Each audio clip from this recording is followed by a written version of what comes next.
Oh, my nose.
All right. What's going on, everybody? Welcome in, episode 167. Everyone's setting up, getting ready to go. Thank you, everyone who's viewing now or viewing later. Appreciate the support. Myself, Mark, Sean, and Mr. Bob Iger greatly appreciate it.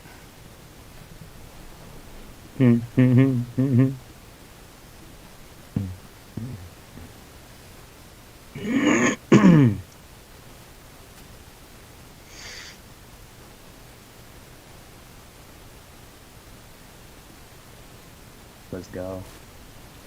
All right, cool.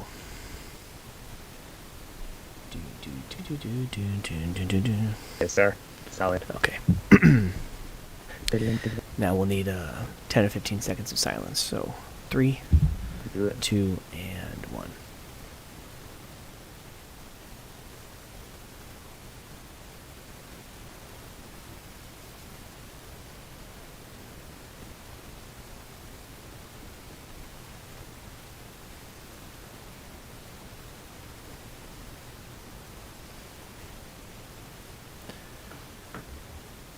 What's going on, everybody?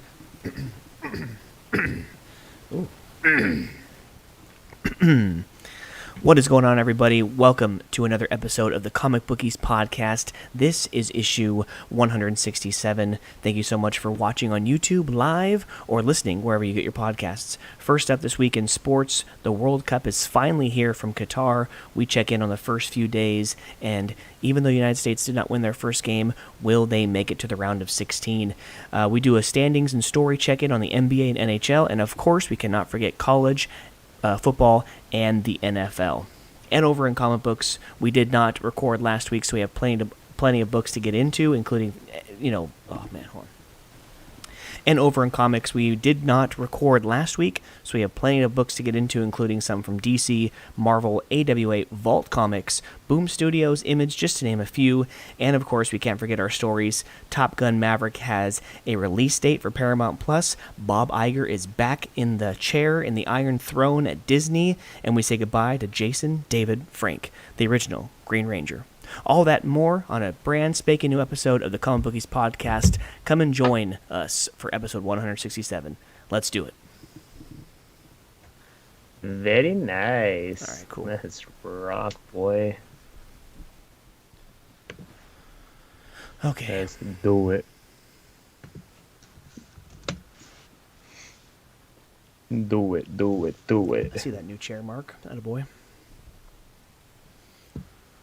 There it is. I like it. See the new chair? How's it going so far? The new chair.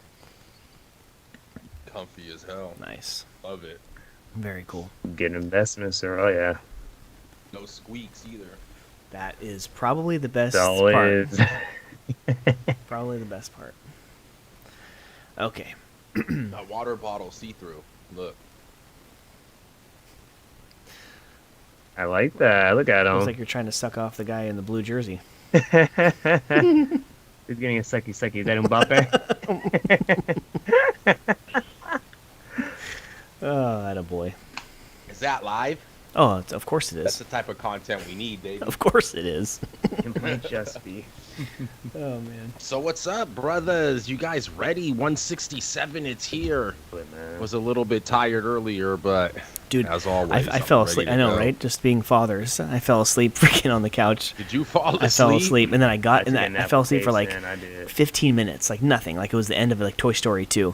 And we get up, put Manny to bed, and put Cam to bed. And sometimes Cam's a little fussy when he gets put to bed. So sometimes I lay down on the big old Baby Yoda pillow next to his crib, until he falls Nice. asleep. I was within 3 minutes I was out again. I woke up, I was like, oh shit. It's like 8:13. I got to get on the freaking computer. So yeah, all right. Episode 167. Let's get back to it. In 3, 2, and 1. And as the music fades, we fade into episode 167 of the Comic Bookies podcast. Thank you so much again for joining myself, Mark, and Sean to collide the worlds of sports and comics yet again. We are brought to you by Treasure Island Comics in Fremont, California. Tomorrow, Wednesday, November 23rd, 2022, is the 4th of 5 Wednesdays in the month of November. So go out and see Alex if you're in that area. He's open every Wednesday, Friday, Saturday. I'm not too sure because of the holiday if he's open Friday and Saturday, but I will personally be in the shop tomorrow right around the time they open up, so come visit.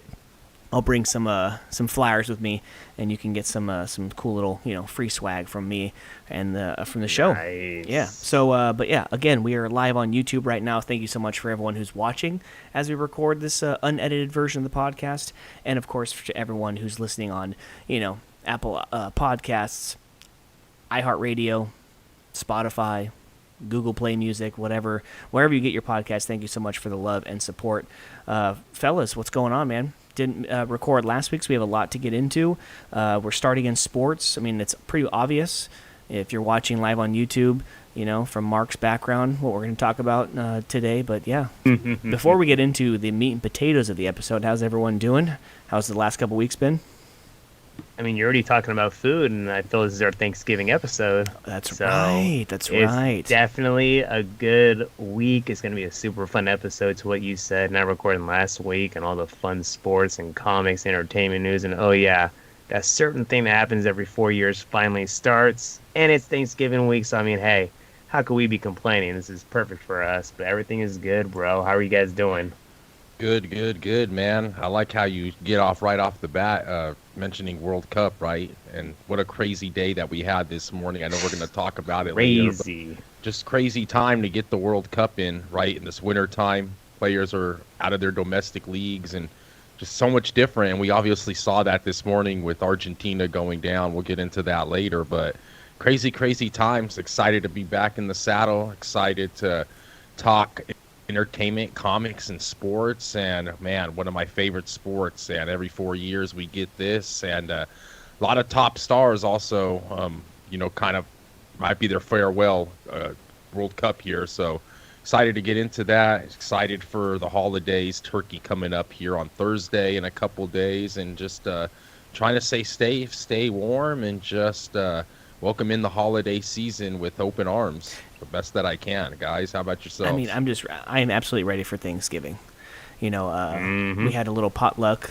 Both, people down on the floor, they had 2 different potlucks on Saturday last week, so I was able to attend both of them and get a nice full plate to start stretching out the stomach to get ready for Thanksgiving. But definitely towards the end of the episode, one of our last things, we have to give like a Mount Rushmore or like a top 5 of your Thanksgiving, like what is on your Thanksgiving plate no matter what, and what are you going back for seconds, for sure.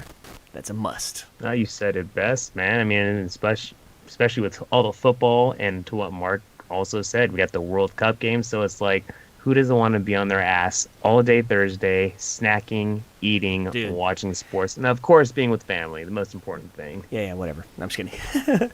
But I mean, when they made that, I think. go ahead.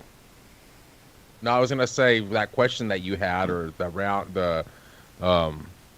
what do you want to have at the end? I think that it's kind of subjective, right? Because I think that what I would want to have on my plate depends on who's making it, right? Because we'll get into it later as well. But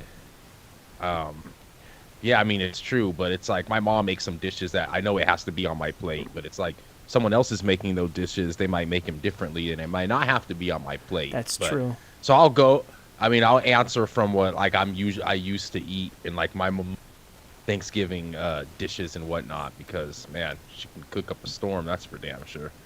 Right. You know what? That's actually a good point, because someone's like my grandma's ambrosia is bomb, but someone else might make it different. It's kind of true. Yeah, it could be like like ham is my favorite, but you can get like a honey baked ham and it might be mediocre, and then you can get like someone that's a damn good ass ham cooker, right, or whatever. So but I mean, yeah, we'll obviously answer them universally, we'll I'd say. Yeah, no, we'll get into it for sure. Yeah, I will say one more thing. Once they added the third game, when they first rolled it out, it was, I think, NFL Network strictly, so it kind of sucks. Some people didn't have it. Like every other year, I couldn't watch the third game because my aunt and uncle's house down in SoCal, they didn't have NFL Network in their sports package, so it was just the first 2 games. But once they added the third game, it became like so much more entertaining, right? You're snacking. Oh yeah. In the morning game, right? You're having your brunch, your snacks, whatever, and then during the middle game is like when you're snacking towards getting into the dinner, and then you're having dinner and dessert during the third game. Oh, can't get much better than that. It's like consistent football all day. I love it. And Take the words right out of our mouth. Dude. And the Raiders don't play. And the Raiders don't play, so there's no stress. Even though they did win last year in Dallas, it's just better when your team doesn't play and you have to worry about that shit, So. Sorry, Grats. Right, every single year. Yeah. Although they do play fairly well sometimes They on Thanksgiving. So we'll see. So let's get into it, man. So let's get into the sports. Sports is first. So the World Cup is here in Qatar. First 2 full days, right? First 2 full days is in, plus the 1 game that they had, just to kind of kick it off with Qatar, right? So what are you guys' takeaway so far? The first 2 days, how do you foresee the next week of games going? I know Portugal's got 2 games before we record again next week, and so on and so forth. So yeah, just give me you guys' thoughts so far in the World Cup. Just what we expected. A nice, huge upset today, and France goes and beats the heck out of Australia. But I think even bigger is what Mark kind of brought up, and we've all kind of chimed in on, is just the World Cup. It feels like a World Cup, like on the actual soccer field, but the energy, I don't know, man. I don't know. I mean, the fans, yeah, you see like the Mexican fans today, beautiful atmosphere. Like that energy is cool, but I think just the actual World Cup, what they're pushing, like there's no Brazil vibe of the music, the beach images, the vuvuzelas that we're bringing up in South Africa, like just all that energy. I don't know what Qatar is really offering other than the most expensive World Cup of building like a whole damn country in like a year or two. But I don't know. It's weird. It is weird because I'm like Mark on that. I pay attention to all those small things, not just what's on the field. You kind of want to see what's off the field, like where the players are staying, kind of just the whole energy to it. But I don't know. It could be also, in my opinion, the time that we're in, because every time we're watching it, it's obviously really late there. And I don't know if it's just the little, like they always have their set, right? Fox always has their set Yeah, where, that's nice. Sorry, Fox is really nice this year. and I they would always, say that. I like the set in Brazil. And I mean, but this set, I don't know if it's just maybe there's not as many people around the set to make it seem as lively as I remember from other sets. I don't know. It's just for something Christ's about sake, it. they had one in Russia, and it felt more vibrant, and you know what I'm saying? Yeah. Like, and to me, no offense to Russia, but Russia, when you think of Russia, they don't like you don't think of like happy and Russia. like I don't know. It's from an outside No, you're perspective, right. But is it because there's brother. no booze? Is it because there's no booze? Bro, I mean, you know what? I heard the stupidest thing what the FIFA president say, oh, we'll survive 3 hours without alcohol. People went there with the intentions of probably wanting alcohol. I'm not saying, oh, I'm not going to the World Cup anymore. Right. But you're not going to tell me, bro, that doesn't, like, add to the ambiance, add to the obvious, make Budweiser happy for how much beer they're just, one of your biggest sponsors. But, man, I don't know, bro. You actually give a heads up, not like a couple days before the damn World Cup. Right. I mean, especially if you have a lot of fans who go every year, like not just because it's right over by where I live, right? No, it's like a hop, skip, and a step over, to Qatar. No, like people go every year to Brazil, to South Africa. They're going to go to the USA in the next World Cup, and it's just a part of the experience, right? Is to have the alcohol. It's the part of the camaraderie with your friends, with your family members that you go with, and to not have that. Yeah, I guess. I mean, I did hear one crazy story of some England fans. They got like lost. They're trying to find like an Uber or taxi or whatever, and they ended up going to some prince's house, and they were playing with like his pet lions and stuff. Yeah, it was pretty cool. I saw it on Twitter or Instagram or whatever the other day. So at least there's some fun. People are having some fun. But yeah, I mean, it's fine so far. I mean, it would have felt a lot better if Poland won today and USA won yesterday. I would have been having such a better time than I am now. But yeah, that's cool. Let's get into some of the games. What did you guys actually think about it? That American USA game against Wales with Mr. Gareth Bale playing down there in LAFC. What did you guys think about it? Obviously, that was a pretty idiotic foul penalty, in my opinion. Sean was screaming through his text messages. I can feel the anger through his texts. It's just why do you need to do that? Why do you need to foul him right there, bro? Keep his back turned, like, dude. And that's like a no-doubter. That's like the whole world know you're fouling at that point. I mean, you get right in between the legs like that. I mean, you don't even have to go to VAR on one like that. Right. That's just a no-doubter. That was just ugly. Stupid. I mean, I know this team is young, but you got a 1-0 lead. You're in about the 80th minute here, and you can close this thing out. You really can. You get Greg how do you pronounce it? Greg Berhalter win. Getting into this World Cup, you've built some momentum. Obviously, you get a point. It's a lot better than taking an L, in my opinion. It's a little bit of pressure in that next game, though, bro. I'll tell you that. We played good, but that win of 3 points turning into a tie for 1 point makes that England game a whole lot more pressure. Gotta tie at Because least. if you go and lose this game, you got to at least tie almost. Because if you lose this game and you go into your third game with just 1 point, you're in a must-win. Because you figure Wales against... Who did they play? Iran? I mean, I think probably the favorite. I mean, worst case scenario is Wales wins. You need a draw, actually, from Wales and Iran. Yeah. Man, it's... That crazy, shit. that crazy USA. stat though. I'm so sorry. I forgot his last name. The kid who scored. Tim Weah. Yeah, Weah.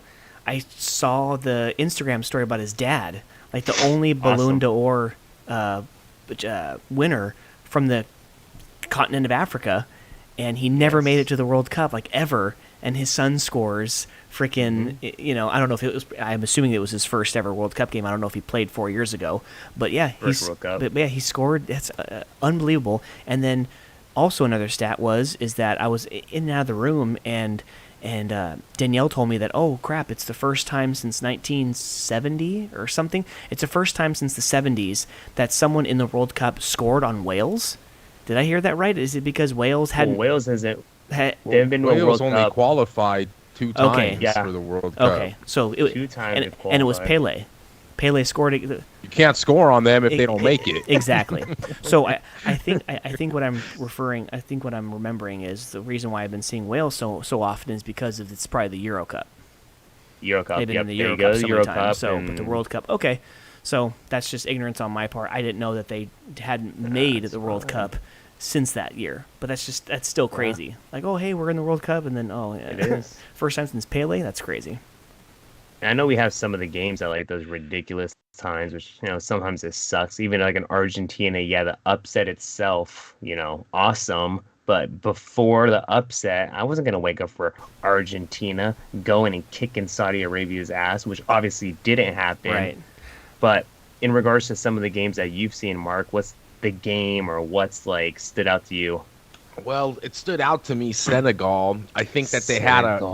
1 point in the bag and they just gave up 2. They deserved a better result, bro. They deserved a result. They didn't get a result because they faltered at the end in the Netherlands, right? I mean, the Netherlands scored, I think, in the 96th or 95th minute to just add to their goal differential, which sometimes in this Huge. race, obviously in these group stages, we see that it does mean something, and those goal differentials can actually play a big part when it comes down to the wire here. And I think that Senegal, they were about to get 1 point, and they just got sloppy at the end. Netherlands, my boy Virgil van Dijk, comes away with 3 points. They're obviously at the top of the group with Ecuador, Qatar. A lot of these groups besides obviously Saudi Arabia, but a lot of these Middle Eastern teams got ran like Iran did 6-2. That's the name of And the you would think them episode right playing- there. Some of these teams get ran like No pun Iran, intended, dude. I guess. You sound like a rapper Yeah, in you would 2022. And they're in their backyard, right? So you would think that they would have performed a little bit better, but Saudi Arabia kind of comes in and saves the day for them with that awesome, Beautiful result. goal, man. Obviously, win, dude, just crazy. It's really gonna put Argentina on their toes going forward here. I'm not sure if they're playing Poland or no, they're playing Mexico actually Saturday. That's right, 11 p.m. Pacific, 11 a.m. Pacific and 2 p.m. Eastern. That's gonna be a fun game to watch if we can catch that. But I mean, these first 3 days, obviously, it's been insightful. Obviously, that Argentina lost, one of the biggest upsets they're saying. I think Saudi Arabia has got up to plus 2,000, 20-1 Crazy. on the money line, 25-1 to win it. They did it. France today was kind of in a tough spot there early, but that was to be Short-lived. not- Short-lived right there. Yeah, short-lived, God. and obviously the Socceroos from Socceroos. Australia could not match another. Is or that what not they're net called? another Is that what you double. said, Socceroos? That's what they call them, the Socceroos. Oh god, the freaking Socceroos. kangaroos. Crikey, the Yeah, Socceroos. Gotta love it, man. It was obviously Christian Eriksen right back on the pitch Oh yeah. for Denmark after that collapse at the Euros, right? So that was good to see him, even though they got a result 0-0 with Tunisia. I don't know, man. Tomorrow, a team that we're gonna see we're gonna see Belgium playing Canada. That's Canada, the game. I'm actually excited to see Canada. Canada has been qualifying good through CONCACAF. They got some good players, and a lot of people are kind of sleeping on them. Not saying they're gonna do anything, spectacular, but I think they could make a little run and make it kind of fun for their country and their team alike. What are your guys' thoughts, man? Alphonso Davies, bro. I've been talking about it today. I Belgium's obviously top tier, but it's one of those. It's the World Cup, man, and everyone shows up on the World Cup. It's a different pressure, and even with what Mark said, for those first 20 minutes, bro, the Aussies were pushing France, and they scored one early. If freaking Canada get a little sucker punch in Belgium, and hey, Alphonso Davies, that boy just runs up and down lightning speed. So And where does he play in you league? know, he plays for Bayern, searched for Oh, Bayern. wow. He actually was in the MLS, and I think he got bought by Bayern at like 17 years old or something. He's a baller. Nice. But again, And that's the late game too, right? We'll all be able to watch it like 11 a.m. That's the late Nice. game. So yeah, got some fun teams playing tomorrow. We'll be able to see Spain tomorrow versus Costa Rica. We got Germany. Japan taking on Germany, and then of I'm course that excited to see what Germany has, albeit they're Mm-hmm. going up against Japan. Never sleep on after that embarrassing last World Cup they had, man, this is one of Right. those, But you know. Japan, they always play tactical, right? So it's kind of fun to watch them play. Some of those Asian teams, like Korea as Mhm. well. Those Asian teams, they just play tactical and they're fun to watch. They're not the tallest guys. I love watching corner kicks. It's going to be fun. Japan versus Germany in corner kicks. Wonder how many Japanese are going to win those kicks. But All right, nonetheless, let's dude, let's get to it's where we need to get to. Come on, where we all want to The get odds. to. Where you, Yes. half of this podcast is The Portuguese. odds. Come on, Portugal. oh, well, Portugal better go off. I Come on. mean, Portugal got a hard bracket. That's the thing, man. I mean, Ghana, that's one thing I'll say is you're going to see these African teams are so more advanced than when they were, 10 to 15 years ago. Like, they're good, not just speed and size, which they were known for, like the Nigerias, the Ghanas, the Senegal, is what Mark said. They're so skillful, and they, in addition, have that speed and size. So, I mean, Ghana is going to be no freaking walkthrough on Thursday. Like, that's going to be a tough game. I mean, Portugal, you need a result. You get a result and you're happy. Just get a result. That's always like the number one thing. First game of a tournament, you got 3 guaranteed games. Just get a damn result. Put aside the Ronaldo drama that's going on right now with his old club, Man U, Mm-hmm. old club. And, let's just focus on the task at hand. I love our team. I think Mark would say the same thing. We got a good club. I always trust what Santos has in store for our team, our tactics. But, just it starts with one game at a time and just get a result, man, and go from there. So they play Thursday, and so Thanksgiving morning at 8 a.m. I know that for sure. And Yes, then they sir. play Monday at 11, and then they have that Friday game, and it's At going to 8. be at 8 a.m. morning Okay. game, yeah. Pacific. So okay, cool. So when we record episode 168, we'll have 2 Portuguese results to talk about. Okay, cool. Sounds good. Portugal is 14-1, guys, here to win this World Cup. Brazil still your hefty favorite, sitting at about 3-1. Oh, damn. France next with their result today, 4-2. So you kind of have something to look on. They look pretty good. Sean mentioned earlier in the day how a lot of players wasn't playing for them this World Cup.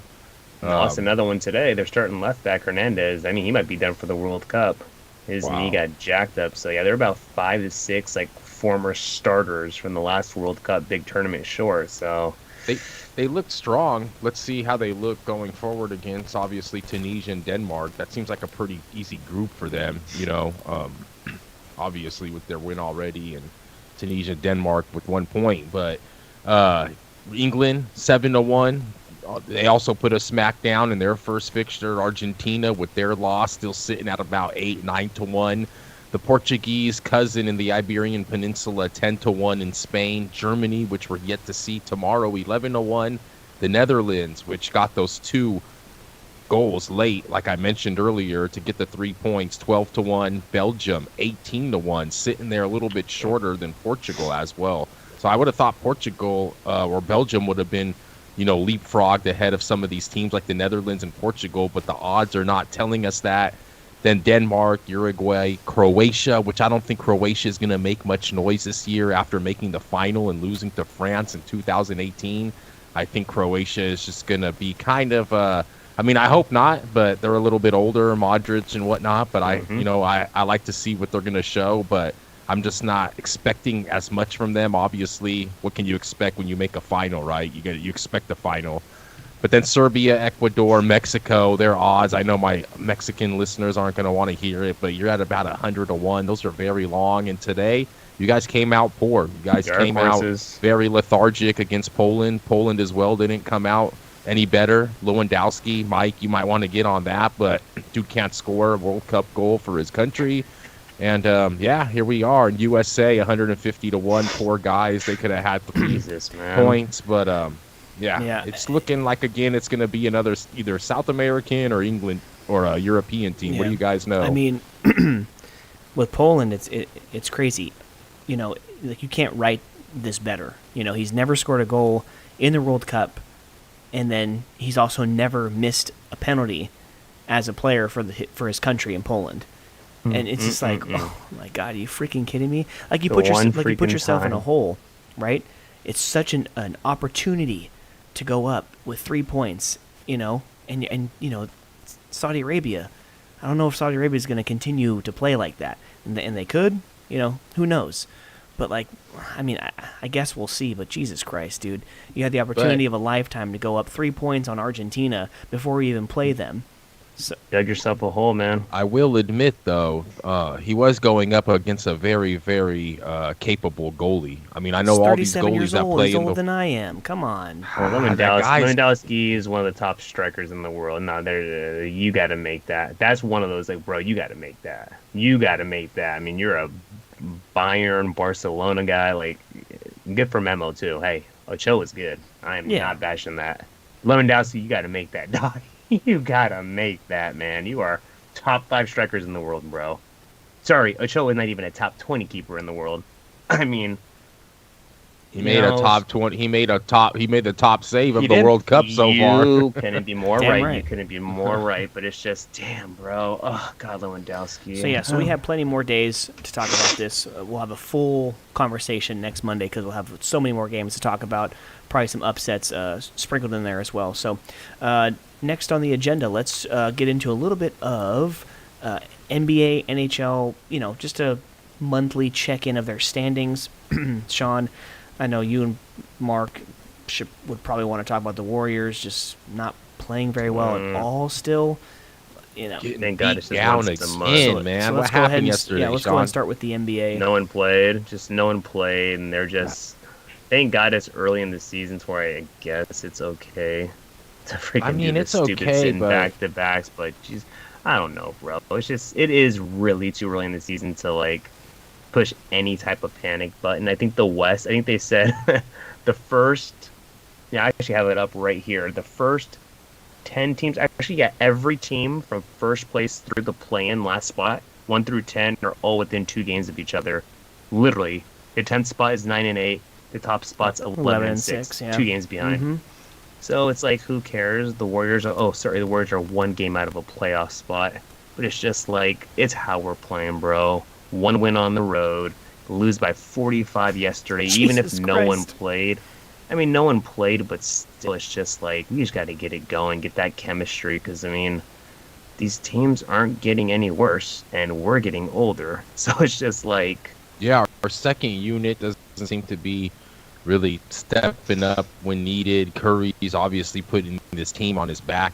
He's scoring, I don't know what he's averaging, 30 points probably. 33 right now. I think it's at Just 33. It's crazy. pretty ridiculous number, and I know they have to step it up. I don't know if this is part of Kerr's game plan because they played so deep last year, obviously into the June, with winning that championship. This might be Kerr just, really playing extra precautions, and hopefully they can squeak their way into the postseason and then, do their magic from there. But from now, it's looking kind of grim there, sitting in the 11th seed, right outside of a playoff spot currently with 18 games in with, Oklahoma, San Antonio, the Lakers, and Houston just right below you. Now you're talking about the bottom garbage teams of the West, and you obviously don't want to put yourself in that bracket, if you know what I mean. So, yeah, still early, obviously. 60-something games. So just, I don't like what I'm seeing. It's not conducive to, propelling yourself forward to championship status, in my opinion. And following this team closely like we do, I would say that this is one of those seasons that I've noticed, before last year, the seasons with Clay injured and whatnot, that just kind of a lackluster. They're obviously hungover, and just like the Los Angeles Lambs, that we'll probably talk about in a little bit, they're just they got that ring, and now the bling. It's time to go to. They're just taking a little nap and just on vacation right now. So got to step it up. It's a lot easier to do it in basketball, in my opinion, than it is for NFL with a limited amount of games with 17. Yeah. So we'll step it up. What do you guys think? What do you guys think of the rest of the league? Well, I mean, I will say this. I just noticed that the best record in the league is both in the NHL and in the NBA in the same city. Freaking Boston, city of Boston is absolutely killing it right now. Bro. They're killing They're it. like Yeah, they're Boston 17. lost their coach, too. Yeah, Right, Lost like their 17-2 coach. in the Bruins, and then right here the Celtics 13-4. Just yeah. Well, the crazy thing too about Boston is their basketball coach is like the youngest coach in the league. He's like 34, 35. He's hella young. They say literally Damn. this guy will run Me and like you were a the full coach? scrimmage. Oh yeah, basically.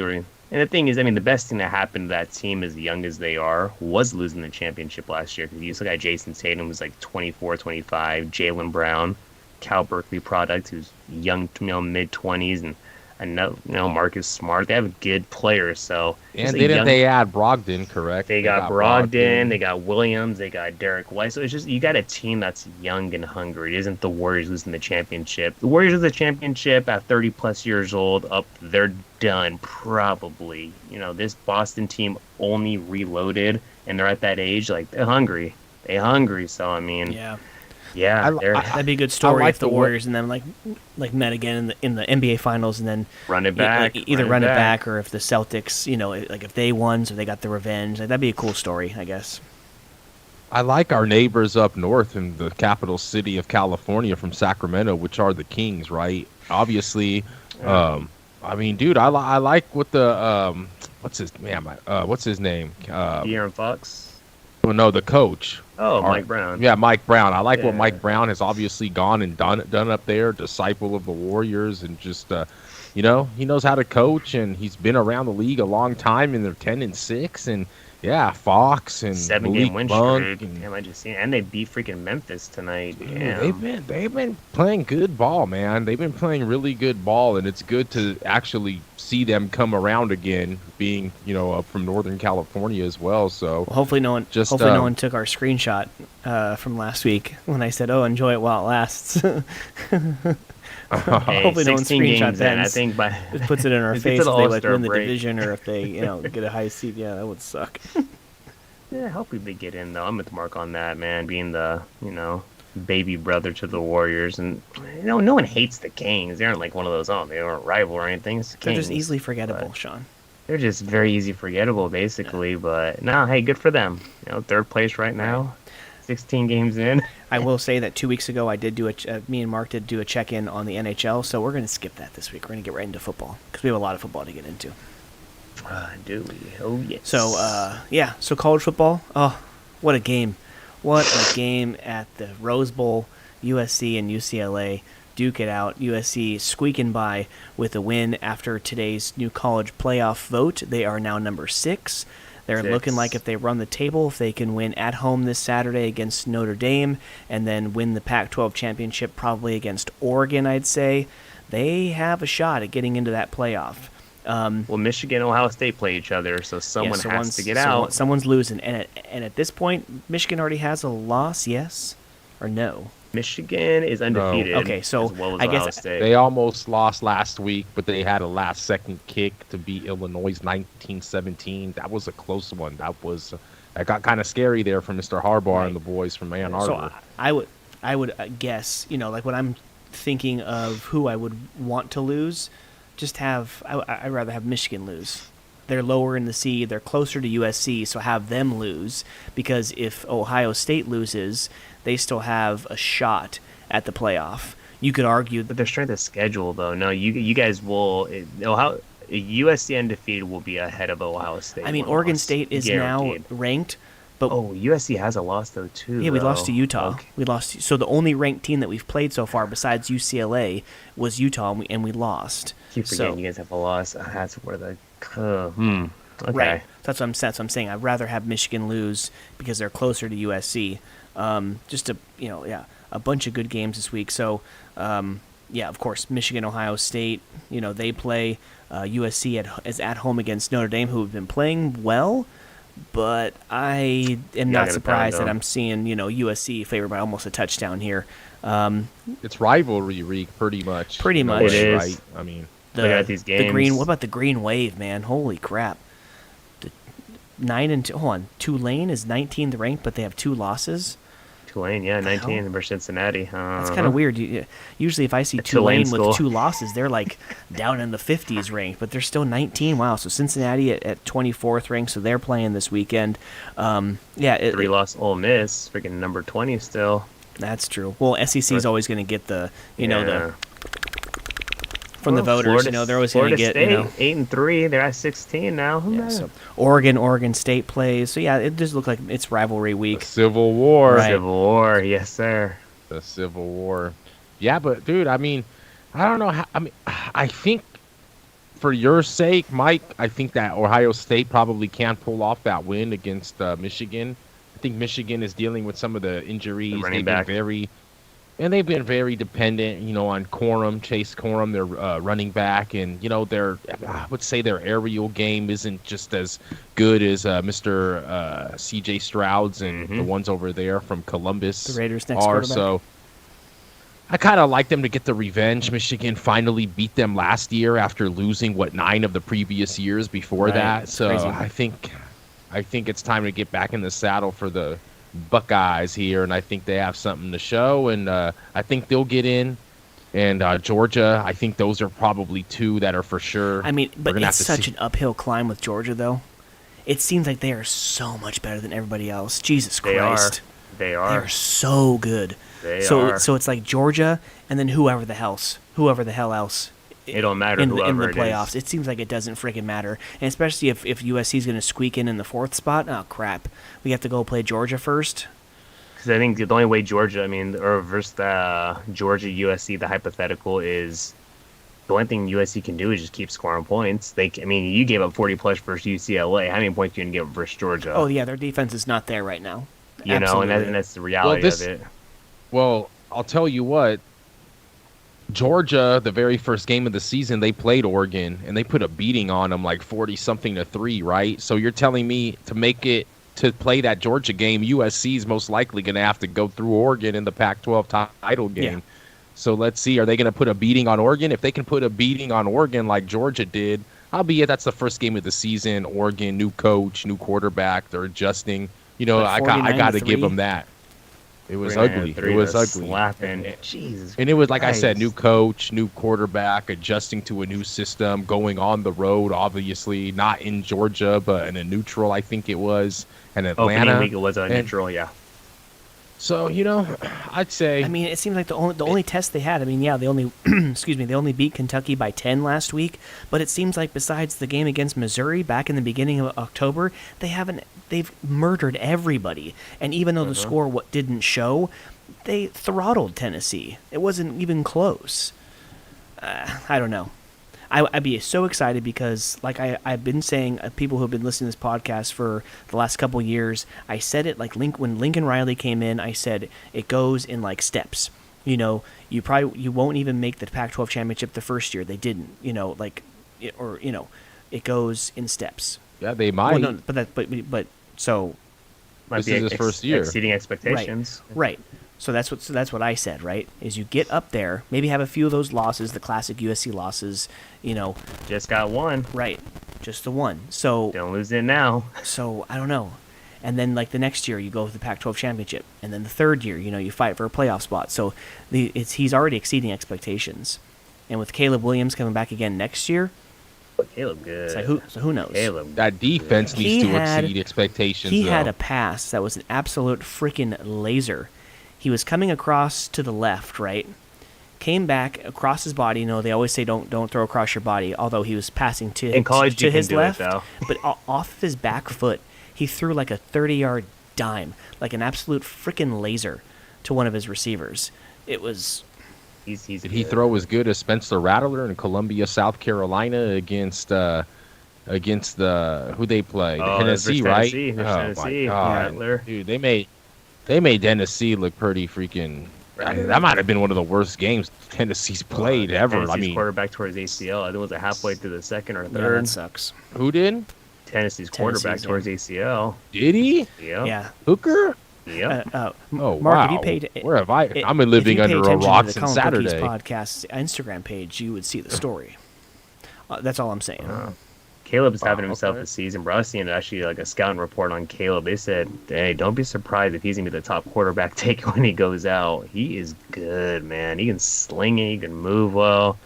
Oh, boy, 33 touchdowns, 3 interceptions. Sean, you said like 3 weeks ago, though, that the Raiders don't want him. You're like, you do not want Caleb Williams. So what makes so what about like so what's the difference now? from like 3 or 4 weeks ago. The minute I think when I seen that the Raiders were going to go after C.J. Stroud, I just don't touch Ohio State quarterbacks. I'd go with him. That's all. And at least I seen this guy play at Oklahoma too.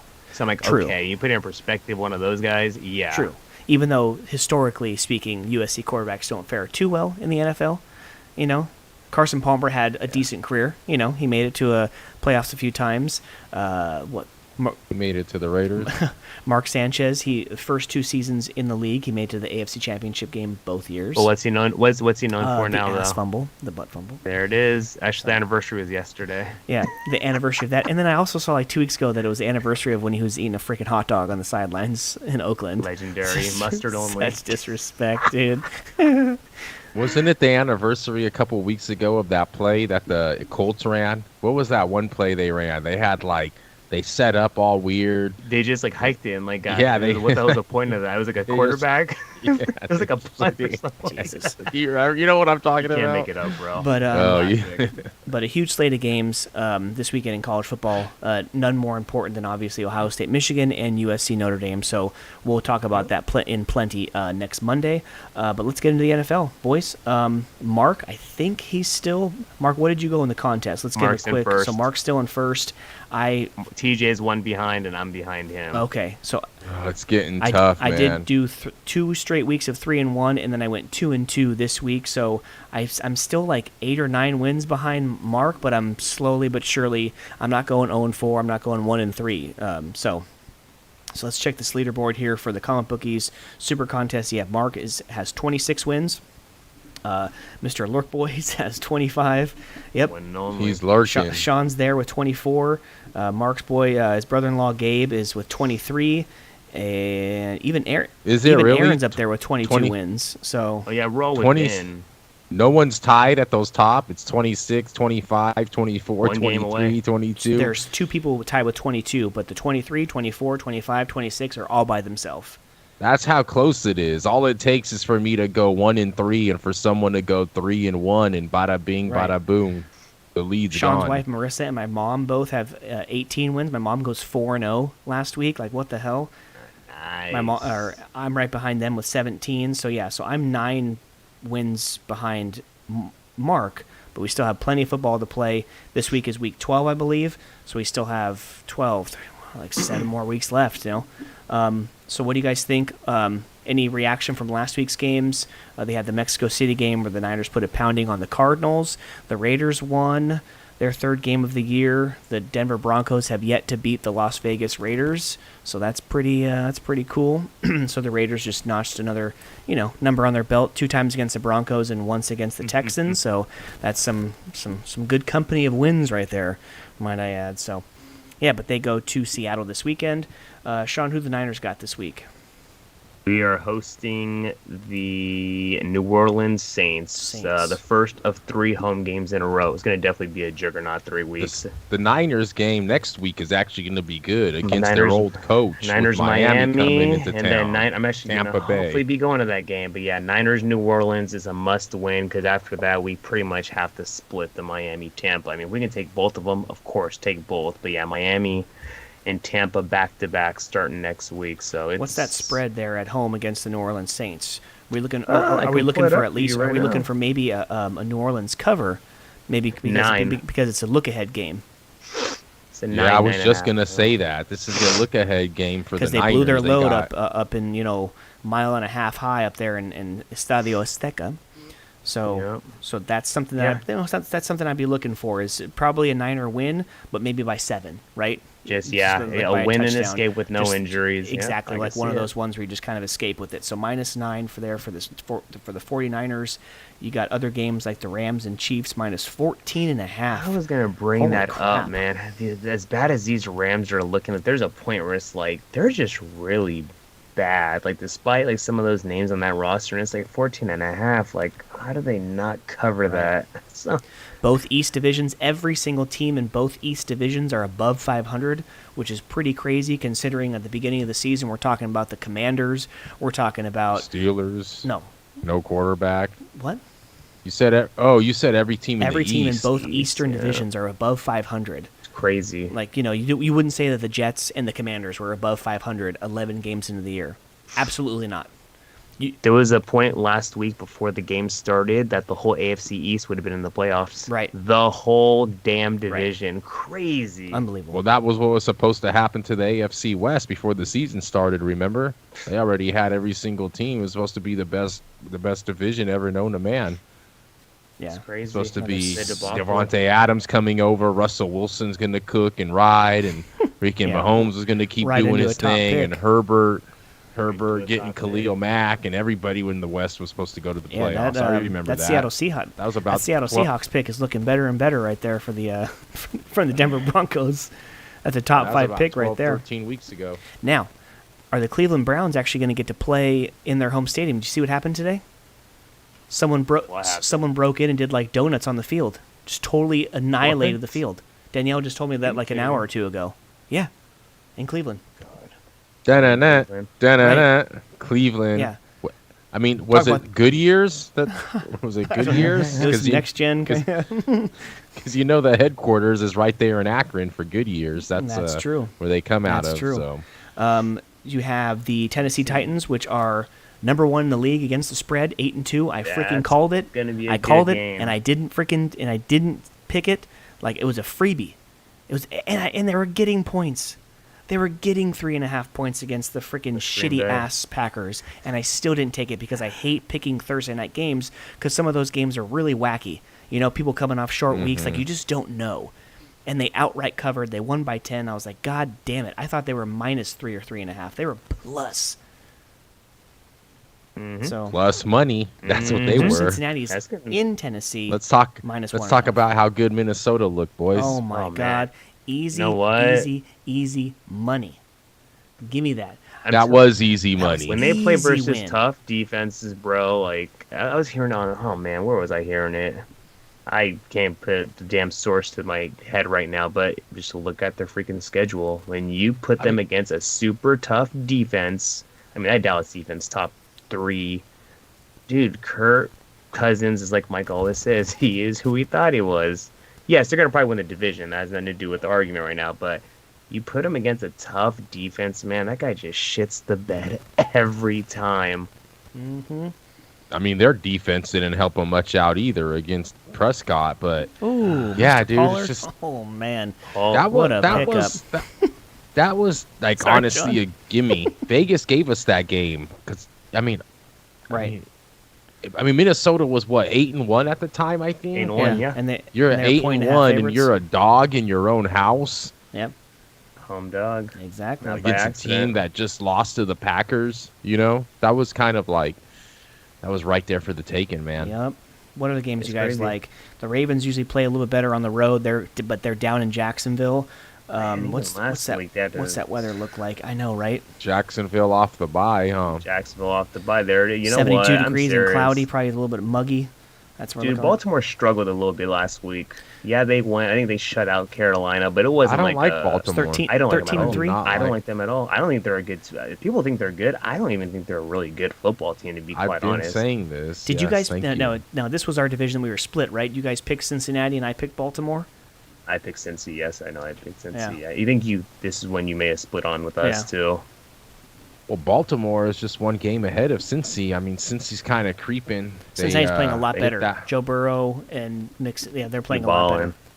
And Chase hasn't been playing the past couple of weeks. He may come back this week, but you know what? This is one of those. I think I'm gonna jump on Jacksonville to upset the Ravens this week off the bye week. Wow. I don't like the Ravens, man. I like the players, like, they're cool, Lamar, Mark Andrews, but like the team, like, I just don't know what it is, man. Like, Yeah. oh no. And it's weird. And then also going to a team like the Eagles, that spread was too low for the team that they were playing, and sure enough, they don't cover. At time, it was like less than a touchdown. I was like, against the Colts, They barely won. against Jeff Saturday and the Colts, they were down. They had to come back and win, and sure enough, this week they're at home against the Packers, and they're only favored by 7. Like it's just weird to me. Like on Sunday night prime time. What's my mindset here, Mark? Tell me, because it is true. This is where it is like your They're begging your me. thing when it comes They're to begging betting. me to take like, the Packers. Like how do I take the yeah, that's like the sucker bet. Oh, take the fucking Eagles, single digit at home, Sunday night, cold weather, Lincoln Financial. Like, how do I not take the Eagles 7 points? But what's the catch? Someone tell me here. I mean, the Eagles are obviously not playing as good as they were before their bye. That's one. Yeah, You lose to the Commanders and you barely get pull it out you versus Indy. barely pull it out, barely. So is this a get right game where hey, we are who we think we are? We're gonna go blow out Green Bay, Tell you or what, my Dallas pick is looking better and better for the division. oh, I still feel you. Yeah, I could see that being kind of a get right game. I It can. just sucks, man. But damn, I'm with you though. The past 2 games they have looked very mortal. They've not impressed. Yeah. Good morale win for the Raiders. Good overall team win. You Huge. know, again, I saw a stat last week, and it would have held up because they wouldn't have had to go to overtime if the Broncos scored. If they score at exactly 18 points in every game this season, they have one loss, and that's the first time against the Raiders. Technically, they only They're gave the up number one scoring 16. They only gave up defense. 16 points against because it was 16-16 going to overtime. So technically, they gave up more than 18 points. But in regulation, if they score 18 points, they have one loss this year. If they have Javonte Williams right now, how much would that be helping them? You think? Oh, for sure. Control I the think clock. their run game, Yeah, is really hurting they'd be, them. I they'd be really scoring think a it's lot of hurting points. them. Yeah, you know, you're forcing Russell Wilson to make the plays. Gordon And- had like 6 fumbles yeah. through that past game, so it's like I'm not gonna. He is the easiest person to blame, Russ, and hey, God forbid he is not playing Jeez. at all. Did you hear good about Melvin football. Gordon? Oh, dude, that picture was classic. He was in the OJ White Bronco. Yeah. No, but you see him, like they cut him, right?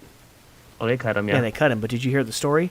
My brother sent No. it to me and Mark earlier today, saying that when he was in the locker room after the game, he was playing hella Future songs, hella loud in the locker room. So Russell Wilson was like, "Cut him, get his freaking ass out of here, get him out of here," and they cut his Dude, ass. Melvin Gordon, And they're going to blame it. They're going to scapegoats all the fumbles and everything. But yeah, there's. Future's sick Jesus. though. I'd be bumping him in the locker room. But come on, context, bro. Mask off. Mask off. Round Biscayne, Biscayne. Ocean Ave, round Biscayne. That's Okay, wild, let's man, that's wild. let's end the sports section of the podcast. We're up almost an hour here. Let's give a couple picks for Thanksgiving. So what do we like on Turkey Day? Buffalo is a -9.5 in Detroit. The Giants are 9.5 point Buffalo. dogs in Dallas, and Patriots are 2.5 point dogs in Minnesota. So what do we like? Buffalo. Detroit wins in New York. A team I'm still not believing in because I don't believe in Daniel Jones. We're going Buffalo. Right. The Cowboys, that's a lot of points were scored last week. And, this is a division game. I love getting the points right here. If I was picking if I had to pick all three of these games, oh man, Detroit plays well on Thanksgiving sometimes. It's like sometimes. It's like Jacksonville sometimes plays well in their England games. Jacksonville does. So if I had to, I'd probably go with Buffalo. I'd definitely take the Giants with the points. And I could see Minnesota bouncing back and winning by at least a field goal. I can too. At home I against can the too. Patriots. I could see that. I don't like to, that's 2 out of 3 favorites. I don't know. Mark, are you taking the points? Are you taking the points all around or what? What would be yours? Like, gun to your head, what are you doing for these 3 games? Probably 2 dogs and 1 favorite. There Yeah. it is. I can flip-flop either way because Detroit sometimes plays pretty well, and of course, you got the prevent defense, which is not yourself the win. classic prevent defense like what we were talking about over the weekend. It's not like keep everything in front, take away the sidelines. You want them to get down inbounds to force them to use timeouts or waste that time to get up to the line of scrimmage. No, you're giving them 20 yards at least every play, freebie, and then like right to the sidelines. It's like, no wonder Mahomes is coming back and getting a field goal in 13 seconds. And no wonder all these guys are breaking. Like, Derek Carr has the most fourth quarter comebacks and overtime wins. 24. Of all time with a minimum of 100 starts or whatever the stat was. It's like, duh. Because this prevent defense shit is different than what it was in the 80s, 90s. It's like, no, dude. No one can hit you in the mouth anymore. And obviously no one can point fingers anymore. No one can do any fucking celebrations. Sorry, D-Hop. Because it's a freaking personal foul penalty. Although remember, Buffalo did stay in Detroit. so they're having back-to-back games on the same Ford Field. That is. Mhm. Well, I sure hope so. That to keep in mind for 6-7 your handicapping purposes. No travel. Right. No travel. Mm-hmm. Which, unfortunately, for people who like familiarity. to, take some dogs, especially when you're almost getting damn near double-digit points, that would bode better for I'd the look at Buffalo the over Bills. in that game. Actually, The over? I'd look at- 54.5. Oh, That's a lot of high, points. but I'd look- Yeah. I think mean, Detroit Detroit can scores, score. though. That's the thing. Detroit, Detroit scores. I give them that. They freaking score Yeah. points. All right. And Buffalo's defense hasn't been as good as they were to start the season. I say that. Right. Agreed. Okay. Well, plenty of games to get into in college and NFL, so that is it for the sports. That's it for the first half of the podcast, and on to the comic book. So before we get into that, please go follow us on Instagram, Twitter, and Facebook. Just search the Comic Bookies. Subscribe to our YouTube channel and hit the little notification bell so you get all of the notifications when we're going live or when we post any other kind of videos or shorts. You can also email us at thecomicbookies@gmail.com. So let's roll into it, boys. Let's get into the comic books. I will say before I, of course, name all the comic books, we are currently in the middle of a giveaway. We have about 3 or 4 more days during the Thanksgiving holiday for everyone to go ahead and follow us. Follow Treasure Island Comics, like the post that's currently the #1 post on our page, and go ahead and just tag 2 friends in that post, and that gets you an entry in. I will be pulling names sometime this weekend, Saturday or Sunday, and then I'll be shipping books out the next week before I go back to work next Thursday. So let's good luck to everyone. I have 10 books on the slate. Depending on what I get, from Treasure Island tomorrow when I go in there, I might be generous and grab an extra one or something like that. So we shall see. There's at least 10 for people to win. In the comic books this week, coming out tomorrow on Wednesday, November 23rd, 2022, from DC, just to name a few: Detective Comics 1066, Action Comics 1049, The Human Target #9, Harley Quinn 24, and Batman Fortress #7. From Marvel, we have Amazing Spider-Man 14, Daredevil #5, X-Men 17, Alien #3, and Avengers Forever #11. Image gives us the Department of Truth #22 and 8 Billion Genies #6. AWA gives us Sacrament #4, Vault Comics gives us Mindset #5, and from Boom Studios and R.L. Stine, Stuff of Nightmares #3. So, Sean, let's get into it. So we missed last week as well. So a couple weeks worth of books. I would say Yes, sir. 2 weeks ago was a huge stack, and then this past week I only had like 4 to read or something. So I read, the 2 that I thought that maybe you guys would have read and talked about, which was Amazing Spider-Man 13 and Nice House on the Lake 11, which, by the way, Nice House on the Lake, at the very end of number 11, to be concluded. So we had no idea how many issues it would have been from James Tynion, but issue 12 is the last issue of that book. It's starting to get to come to a finality, if you agree, Mark. Did you read number 11? I did. It's like we're finally starting to get answers. Right, and, I know, right? We're finally starting to get answers in issues 10 and 11, then finally something final Yes. in issue 12. So, but I like it. I have a feeling it's going to be somewhat of an explosive and kind of mind F, sort of thing. But I'm ready for it to end. I've liked right, it. it's one of the ones that's did it taken live too up long. Did it live up to my personal hype for it? With tying in coming off those Batman runs and just really with this, really good writing. But just it's been a long time. It's just it's a lot of questions every issue. Mm-hmm. Just not like kind of like Alex from TI always. I love how he hates the fact that we don't know what happened to Peter Parker, right? In these new Spider-Man story that we got from Zeb Wells, but that story's been all right. Obviously, we get the other one. Goblin sides #1. I did not, Mark.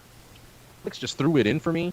Yeah, I guess it's like I thought it was gonna be like a one shot. You guys see it? Yeah, I do. I thought it was gonna be a one shot type deal that was like a tie-in to this story, but I think it's gonna be maybe not ongoing, but it's gonna be a series for sure because what it says at the end, it's gonna be a series, and you guys did not get that one, right? No. I think No, it was. sir. I wonder why. I wonder why he gave it to me and not you guys if we're all on Spider-Man. I don't know. I'm actually not too sure. Was your stack like small that week? Maybe. I mean, but it was all right. It's pretty much it's what's his name?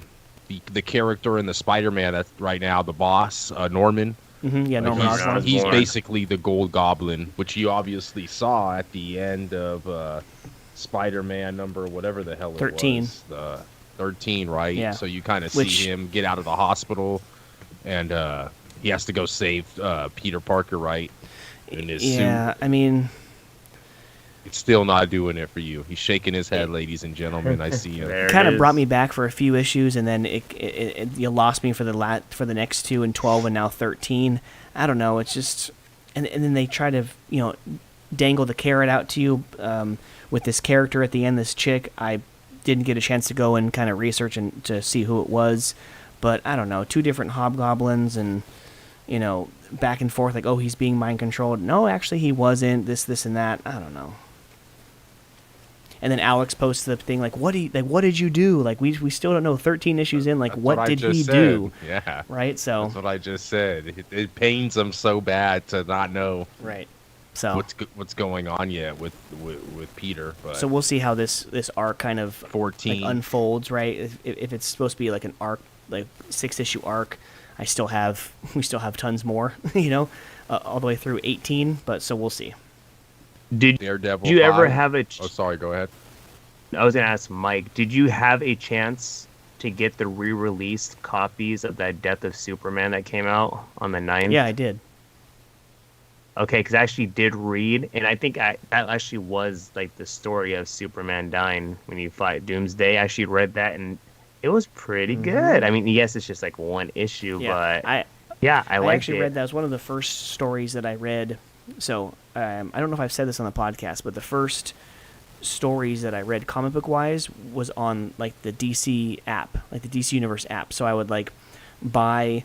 I got the New 52 run of Justice League, where Earth 3 came over, the Crime Syndicate and everything. That was one of the arcs and stuff. But I read the whole run via the app. So I would spend like $14.99 on a huge, like, it'd be like a volume, right, for a trade paperback, but it would be on my phone. So I would just kind of read, and I would tap because it would go to like each bubble, and so I read it that way. And actually, I read Death of Superman, like that kind of story, that way as well, like digitally, because like I've said before, I got the full run of that arc from on eBay. I have the full run of that Superman. And then I have 3 different copies of the issue that he was killed. The OG copy that he was killed, the rare sought-after third printing of that issue, and then the third one is the printing that's in the black sleeve, and it has the armband. I'm gonna actually get the copyright with the book I have. Who are those last 2 characters? It's like the last page. I'm gonna pull it up right now. Give me 2 seconds. Okay. Well, while we do that, Mark, did you? Let's talk about either one of those 2 Joker books. Did you get the Man Who Stopped Laughing issue 2, and then actually issue 1 of Batman and the Joker: The Deadly Duo? That looks like a freaky, like, horror one, dude. With all like they look like little. From like when the Batman Who Laughs, when he had his little like Robin minions, and they were all looking like just like vampires and stuff. That looks like a cool story. Sean, did you get and read that one, the Batman and the Joker Deadly Duo? I did.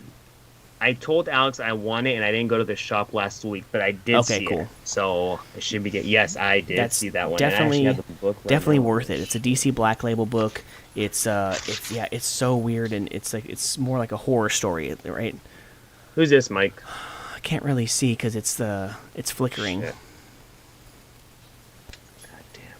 Yeah, you can't. Yeah, see your still. Green screen. You have to turn your green screen setting off. You have to hold it closer to your face. Oh, yeah, that would probably do it. So it's still not working.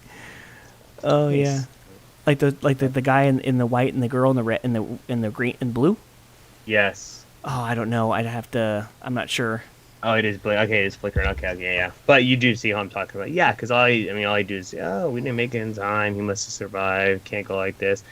And maybe there's a previous issue that kind of says who they were. But yeah, I was curious who the hell they were because I had no idea who they were. Yeah. But no, what did you think of that one, Mark? The Deadly Duo. I didn't read it. I didn't get it. How dare you? It's actually pretty good. From just judging based off of if I were to pick between the Deadly Duo and the Joker, the Man Who Stopped Laughing, I'd pick the Deadly Duo. For sure. Even though the Man Who Stopped Laughing is kind of following up from the Joker series, it's pretty good. So far, I'm not enjoying it that much. it's okay, right? Because there's like two. It's It's like two okay. different Jokers. He gets shot in the head. He's just trying to try to find someone who's gonna be on his side, right? And then he's trying to figure out who this other Joker is. It's okay, right? It's okay. I mean, trying to follow up the first series that we had with the whole Gordon and looking for him and whatnot. That was really good. This one's just okay. Will you continue pulling it? I think so. Anything with Red Hood, I'm down. I love a good story with Red Hood. Cool to see Red Hood in there. I'll admit that. Don't really read too much of stuff with him in it. Yeah, so I think I'll continue to pull it. I have a couple stories that are kind of winding down and getting to the end, but I will pull it. Let's see what else. Sean, finally, Strange Academy Finals issue 1. So I did finally get a chance to read that one. This is going to come to an explosive ending, bro. Yes. With Emily and of course Doyle and everything. It's going to come to a huge. Doyle crazy. Doyle's, but so is Emily. Like Emily's pretty much holding these people hostage. Bro, right? She's hella crazy. Like even like the way they make like her eyes look like she looks like she's just like evil, pissed, and yeah. Yeah, no, it's gonna be quite the story because like this is one of the stories that's not the best, right? I wouldn't even put it in the top 10 of stories that I've read. But we're still getting it, though. I'm asking the same thing when I was reading it. Because it's like, I don't know, like I always kind of am drawn to the, X-Men, but it's not X-Men, right? It's Harry Potter, but it's not Harry Potter. You know what I'm saying? Like it feels like I'm reading like it's like these kids who are in school who are gifted. It's a little bit of X-Men, a little bit of Harry Potter, but it's not. It's in the world of strange. It's sort of magic. Like anything like with Justice League Dark, with anything like that, with Zatanna and John Constantine and Swamp Thing, and yeah, How many more do we have left of that? I don't know because I think this is like another mini series. So I was gonna say that I think it's like a whole new mini. It's a whole new exactly. So who knows if it's going to be like 6 or 8 or with 12 the same damn characters, and almost feels like an extension of the previous one that we're reading. Yeah, of course. They just called it something new so they can start out at a number 1. But yeah, it's gonna. And I will say some of the issues in the previous story didn't have a lot of dialogue, a lot of text. So I this got one's through a it. lot So of reading. It's a lot more reading. So I will say it's worth my money more, right? So yeah. Yes. So I would say I would definitely continue to pull this one. One of the few Marvel that I actually like. What else? Agreed What with else, that one, guys? I brother. will say I don't know if you guys got this, but from Boom Studios, I got issue 1 of Damn Them All. If you guys can see this. I got that. Haven't read it yet. Did you read I it? did read it, so I will save it. Okay, cool. I'm glad that somebody got Save it. it. It was like, what the hell is this? And it's like, okay, this is actually pretty cool. Again, like some magic shit, bro. So it's like, okay, this is pretty cool. So I will put that off to the side. I will put it in for actually in 2 weeks because you are so lucky you won't be here next week because you're in Disneyland. You lucky son of a bitch. I almost forgot myself. Right? Well, yeah. I wonder if your is it wallet won't be previews forgetting week when this you come home. Right? Yay. I'll make sure to remind you. Yeah, I know, right? Huh? My bench. What's all these minus signs? What's all these reds? Why am I in the red? Did you guys get that book out of previews, or did you see it at the shop? I seen it at the shop. Previews. I got mine out of previews. I think I was supposed to get that book. It was don't think actually I pretty ended up- good. If it's going to be like I'll have to look again, but I think it's going to be it's Boom Studios. They don't have a lot of ongoing stuff, so if it's like a 6 or 8 issue miniseries, I think definitely worth a pull. And plus, you'll be having Nice House on the Lake ending. Right, I'm having a bunch of stories. I think Batman Fortress is coming to an end. I just finished the Flashpoint Beyond, the Crisis on Infinite, the Dark Crisis on Infinite Earths in its last issue or 2. Yeah, I'm almost done with a bunch of books. So yeah. no. We get to you talked about a few Marvel stories that you do actually like. We get to see what Matt Murdock is up to again this week. Ooh, Daredevil yeah. 5. Yes, That's true. we do. That's good. Mm-hmm. That's good. I'm excited for That's that one that I'm as always well. anticipating. Like, Oh, yeah. dude. Unfortunately, it comes in a week where it's I am getting 11 books this week, so it'll be down. It'll be down on the list because I Yeah, saved the best Department for of last. Truth, Human Target, the Harley Quinn Oh, books Human come out Target this for sure week. for There's me. hella books this week. Right. And Dark we get- Crisis. So I wonder what next week's going to bring because usually the fifth book, usually the fifth one is the fifth Wednesday of the month. We might get annual, so we might only get like 5 or 6 books. But I wonder if we next get week we previews have this week. next week we Previews have a is this week. Nightwing. We have a Nightwing 2022 annual next week. We Oh, have what did I Detectives next say? week. We have let me see. We don't get that. wait, so we get Detective this week and then annual next week? Oh, that's Yep, and then that's not a money Mark and grab. I have Symbol of Truth next week. Strange Academy Finals next week, number 2. Okay, cool. Nice. Stillwater. So I still have quite the list, even though it's the 5th week. Okay, cool. Let's get into Speaking of that, Damn Them All, number 2 next week, too. Christ. Okay, cool. Punchline, the Gotham game. Either of you get that? Either of you read it? I was supposed to get that one and I didn't get it either. Okay, it's pretty good. How is it? I mean, I asked Alex about it actually last week when I went in. It's yeah, I mean, he said it's not like a must have, but he said it's decent. So If you like the world of like how Tynion kind of ended his run on Batman, where he ended with Punchline, you know, like going to jail, and then we read the Punchline side stories and stuff of her in jail getting out and stuff. If you kind of like that storyline, it kind of follows. Oh, it's like that? Yeah, there's a little bit, and then there's other. Do we get a Clown Hunter? Because I'm getting Clown Hunter and Batman Incorporated. No, you don't get any of that. She kind of goes to 2 other villains to pull off something. So I'm not going to give much more of that, but yeah, she's just trying to get her foot back in the door of Gotham and kind of to establish herself, like reestablish herself in the city of Gotham. So Is that ongoing? it And who's Punchline, writing? the Gotham game. I don't know if it's ongoing. I'm not sure. The writer, let me get that for you right now, sir. The writer. Oh, why do you? Of course. You know, I hate some of these books. There we go. The writer is Tim Howard. Is Tiny Howard, Tini, Seen that name before. and Blake Howard. Both of them are writing this story. So, Blake. yeah, I was gonna say Tim Howard, like the former goalkeeper of Team USA. There it is. Y'all thinking all the World Cup. Right. So I would probably assume, if no one else has anything else, that the last 2 books of the week that we're talking about is Batman 129, of course, and Gotham City Year 1, Issue 2. Mark, did you get a chance to read that today? Gotham City Year 1, Issue 2. It's a great book. I love it. I love how It's Tom King. through the man. notes. Come on. Dude, it's really good. It's Tom King again, just delivering. I mean, I get my Human Target tomorrow as well. Tom King. I can't, always saying good stuff about that guy on this damn podcast. But yeah, Puts it out was bangers, really man. good. Now he's getting paid, and it's the runaround. And is that chick supposed to be like a Catwoman, right? Because you see how he says he's like she like landed on the other building just like a cat. Yeah. And it's like. Of course. It's It has that it's- feel to it, like we're reading a current Batman story, but it's set in year 1 of Gotham City, where it's like, huh. You know what I'm saying? I think the year 1 isn't necessarily. It might be the characters from year 1, but it feels like it's already a Batman story because there's already an established Batman, right?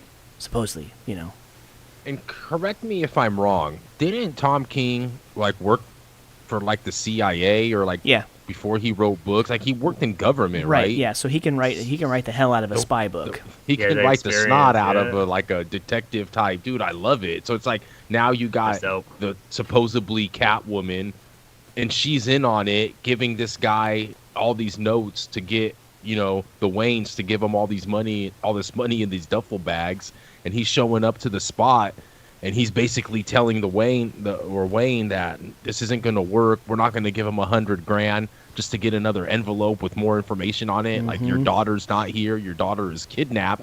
She's not here. You need to find her and giving her more money. And then Wayne is like, no, you're going to go back in there. It's my daughter. It's my daughter, right? He goes back in there, drops the money, opens the letter, and that little bat symbol, right? And dude, it's a really good story. What do you are you getting it, Sean? I did not read it. I'm supposed to be getting that this week too. Well, you know what? It kind of sounds like a story like A Man on Fire. Like the Waynes are somehow they're in on it. You know? Really? You know, like, you remember The Man on Fire with what's that? Denzel? What's that? Mark Anthony and Denzel, where like they were in on it. Mark Anthony Denzel. So yes, sir. it feels a little like that. So I don't want to. Hopefully, I'm not giving it away to someone who's listening to this podcast weeks, and they're in the middle of the story. But yeah, I don't know. That it just feels like that to me. But it's a really good story, really good. So let's talk about Failsafe. Failsafe is the gangsta, like Failsafe dude. seems to me like it's the most unbeatable. He's a robot who like really essentially can't be destroyed, because he has like freaking Kryptonian, like he has like Kryptonian weapons, and it still didn't. And he knows every step that exactly. Batman does. Like, and then Batman it's Bruce can't do Wayne anything. who's like one step ahead of everyone. So of course that robot's one step ahead of Bruce Wayne. Like holy crap, dude. So. Batman 129. Yeah, totally messes up. He just goes into Atlantis like, F you to all the Atlanteans with all of your so-called weapons and stuff. I'm taking Mr. Arthur Curry. Yeah, totally just... I'll pierce his heart. Right, totally just dominates him, and the issue pretty much ends. And then what sucks is like, he's possessed like Oracle. So not only does he have Bruce Wayne's mentality, but he has everything that Oracle can give him at his disposal. That the only, what he doesn't have with just being Bruce Wayne inside of a robot and stuff, now he has Oracle to kind of fill the puzzle, to fill the puzzle pieces. And now we have Bruce Wayne just kind of floating into the abyss and in outer space. So, right. What's gonna happen? I smell maybe a Green Lantern or like a Clark Kent appearance next issue. Well, there almost has to be because Batman can't beat him, bro. No, he cannot beat him. Something. Well, he blasted off his main coat, right, or whatever. Right. He was like all happy that he was going to take him down, and then like I the got outer his shell main layer. or whatever. Yeah. So. Yeah, his outer casing. Yeah, that's what he says. But I mean, it's cool because I like these kinds of issues that it's centralized on like a Clark Kent or John Stewart Green Lantern or Arthur Curry or Peter Parker Spider-Man. But then you get other Avengers in it. You get other Justice League members in it. So it kind of feels like it's like, yes, I'm getting like a Justice League issue within a Batman issue without having to read two different stories. It's within the same one. Do you like how Zardasky's writing it with a lot of the narration being in Bruce's head? Of course.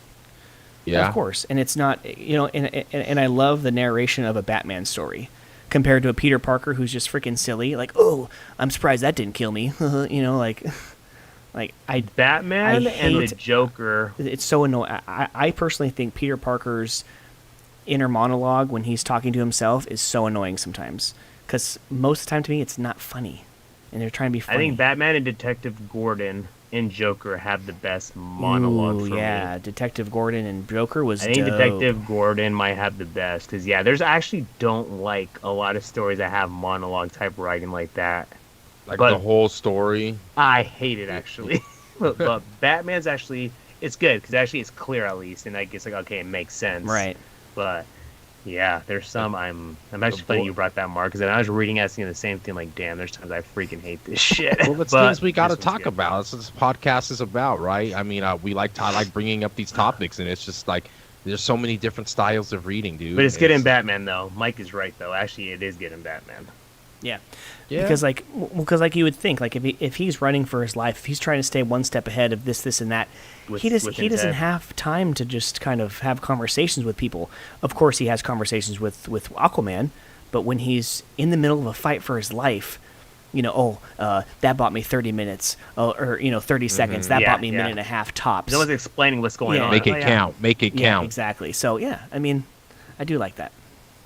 Mm-hmm. Okay, anything else for comic books? Atlantis didn't want him to show up there, man. Bro, Atlantis wasn't happy. The boys wasn't happy. But in true blue classic Atlantis fashion, they don't want anything to do with anything from the surface. I don't care how many times, like Arthur said, how many times that he saved the world, therefore saving Atlantis' world. They don't want to have anything to do with the surface dwellers. They can handle their own shit on their own.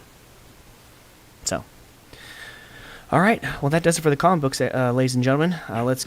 One thing real quick. Okay. Donnie Cates, if you're on it, Marvel's Hulk, he's currently writing it, but no more. He's off it. I just wanted to throw that in. Wow. I picked up the first issue when they came out a couple months ago. When him and someone else, they switched Venom and Hulk. He was on Venom, and whoever was on Hulk, they switched. Like the other writer, I forgot the name escapes me, but Donnie Cates went to Hulk, and that individual went to Venom.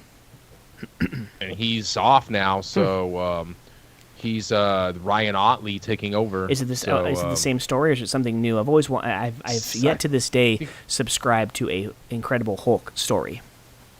Well, I read number 1, so I wouldn't be able to tell you much more after that. But Ryan Otley, the artist, is taking over. Cates said that he needed to just breathe and deal with a bunch of stuff in life, and he's going to be coming back. He's working in the background with something insane with Marvel, and he can't wait for us to see it. And him coming with these comments on Twitter. So if you're into Donnie Cates and Marvel continuing their reboots and whatever, although I don't think this is a reboot, just the artist is taking over, Ryan Otley. But yeah, that's some news there for comic books. All right. Well, that's thank you for kicking off the news, sir. I have a couple of just quick hitters. Sean or Mark, jump in when you feel that you have something else. But Top Gun Maverick, it finally gets a release date for the few people who did not see it in theaters, including myself. You can see it on Paramount Plus December 22nd. So a little early Christmas gift for everyone. So you'll be able to see the new Top Gun Maverick movie 3 days before Christmas. Sean and Mark, we were talking about it earlier in pre-production, but unfortunately for the people who are anticipating the new NCAA football video game from EA Sports, it is not coming in 2023, but instead the summer, so June, July of 2024. So that'll probably piss some people off, but you know what? We haven't gotten a game since 2013. I'm sure you can wait another year, right? Yeah. So I guess we're not in the game until Damn, 2024. it's been that long too. Yeah, it was NCAA football 14 or whatever was the last one that they had. I think it was the kid from Michigan who was on the front cover. So Hey, that is freaking crazy. Yep. Actually, another piece of news, supplied by my wife, Danielle. She told me that because she watched a couple episodes of that Chris Hemsworth show on Disney Plus, like Limitless or whatever. Sad, man. And so unfortunately, I don't know if you know this, Mark, but he found out that he has 2 genes from both his mom and his dad that makes him predisposed to Alzheimer's. So he's actually taking a little break from acting, and he's going to spend some time with his wife and kids after hearing that news. So, dude, I seen that. I mean, he might go found as that far out, as like a and he year found to that a year out, and a half. and he found that out during the episode, right, Sean? Yeah, it was like during the episode I heard that he might like stop like acting for like a year to 2 years, and already making a movie takes a year to 2 years to make. For sure. So, man, that's unfortunate, man. Just focus on life, reevaluating and stuff. It's crazy, man. Like that's the equivalent of someone taking a few hits to the head in football and just kind of getting, doctor saying you have early onset CTE, like it's nothing without taking hits to your head. Like it's not something to be worried about just now, but if you continue to play, you might be something to worry about, and then boom, then you have someone retire, right? Like the kid from San Francisco, the linebacker who retired. Borland. Chris Borland. So, it's something along those lines to where, oh wow, like who knows when you're predisposed to it, so who knows when you're going to get it? What if he gets Alzheimer's in his 40s, in his 50s? Like he loses all that time. Shit's so scary. He loses all that time working for you, working for me, working for Mark, working for Bob Iger and Disney, and just working for the people instead of spending time with the people who are his number one cheerleaders, his wife and his kids. So, I mean, more power to him, man. Like sometimes we get pissed off when people do this, like just very selfishly, like, oh my God, this guy retires. Like, what the hell, dude? Like, you were a top 10 talent in this or that or whatever sports, and or in this, like, oh man, there goes Thor. They're gonna have to recast Thor and stuff. But at the end of the day, like, he's a human, man. Yeah, I mean, Chadwick Boseman was going through chemo. Like he had cancer when he was filming Black Panther. Like, what the hell? Like and like we had no idea, and then he just dies. Like, what the hell? It's so funny you brought that up. Because I was on Twitter yesterday, it had to have been yesterday, and they were just randomly showing videos of Chadwick during like his critical time with cancer and him like doing some of those big old Avengers interviews, big old things, and him, falling asleep in between, kind of like probably just a day of chemo and stuff. Oh, wow. Then they showed days that he would do whatever he had to do, and then he'd go do all these stunts on his own instead of having a stunt man. And it's what you said, man. These guys are humans, bro. Yeah. These guys are, they might be the Black Panther, Thor that we see on TV, but, they're not impenetrable, man. These guys are real life. Yep. It's crazy. Life can come at you and hit you in the teeth and knock your shit out, just in a split second. So, yeah, man, that's pretty crazy. How old is he, Hemsworth? I'd probably say close to 40. I'd say he's like Yeah, our late age. 30s. Yeah. Yeah. Oh, really? Late 30s. Yeah, something like that. Guy's freaking, Thought he was a little bit older. It's a handsome man right there. Shoot, man. It's freaking Chris Hemsworth. That guy's... Yeah. Yeah, pretty crazy. Another piece of news, good news if you're a Bob Iger fan, he's back in the saddle again, as properly quoted by Aerosmith. But yeah, So Chapek couldn't. So Bob Chapek is down and out for the count, and Bob Iger steps back in at Disney. So I'm sure you have a lot of people who are happy about that. People not so happy, So we will see. I think more people will be happy than with Bob Chapek, for sure. Yeah, we'll see. Obviously, Disney reporting those earnings that they had weren't too great. Lost a lot on streaming. Mm-hmm. I think that streaming wars, it's affecting a lot more companies than when it was just Netflix and a Disney Plus. There's so many of them now. There's so much competition, and obviously the economic state that a lot of not just our country but around the world that we're seeing with these high inflationary pressures and high inflationary state that we're going through right now. People are cutting back on their spending, and I don't know if Disney is making the right move to get an Iger to cut back on spending, because he was the guy that obviously helped fuel the acquisitions of Pixar and Marvel, and I think 21st Fox, if I'm not mistaken. So I think that Iger was the one that was in the midst of all that. So if they're bringing him in to try to if they're bringing him in to try to, save money and cut back on cost or whatnot, then I don't know if he's the right guy. If they're bringing him in to spend more money and just, come up with some different content or different ways of doing it when it comes to the online side of things, because the parks, they're flourishing, in my opinion, even with the high costs of everything over there. Clay Travis was even talking about it the other day. It's like it cost his family like it's him, his wife. He's got 3 kids. That's 5 tickets a day. It's like $1,000 a day. That's just to get into the park, right? And he said and he was making a good comparison and good comments on pretty much how back in the day, like Disney was affordable. He's like now in the day, it's like you have to be almost above middle class to be able to take a Disney vacation, where it could cost upwards of $10,000. Right. And he was even mentioning, he's like, if families are making $60,000-$70,000 a year on a Disney vacation is costing 10, I mean, that's how much of a percentage of your income every year for a Disney vacation. You know where it goes. Massive amounts of credit card debt. Yep. Yeah. Where it just sits there and compiles the interest. That's what people hope to do. That's what I'm saying. The parks don't hurt. They keep raising the prices. The lines keep getting longer. I sent you guys the article the other day out of the Wall Street Journal on how the rides seem to be breaking down more often, albeit Disney came back, and said that those numbers weren't correct, that those aren't, comparable to what they have in-house with their own data and whatnot. Just hope it's good next week. Of course, right. PR, you have to say that, but... I mean, the technology it takes to make the rides nowadays, all the animatronics and everything, like, there's so many things, so many working parts that, of course, could break down. It's like your house lights for Christmas. One bulb goes out, they all go out, right? So I'm not surprised that those numbers may be up. And then speaking of Clay Travis too, I'm assuming since he's from Tennessee, he's going to Disney World down in Florida, which is more expensive, right? But California Adventure and Disneyland Park are just across the street, across the walkway.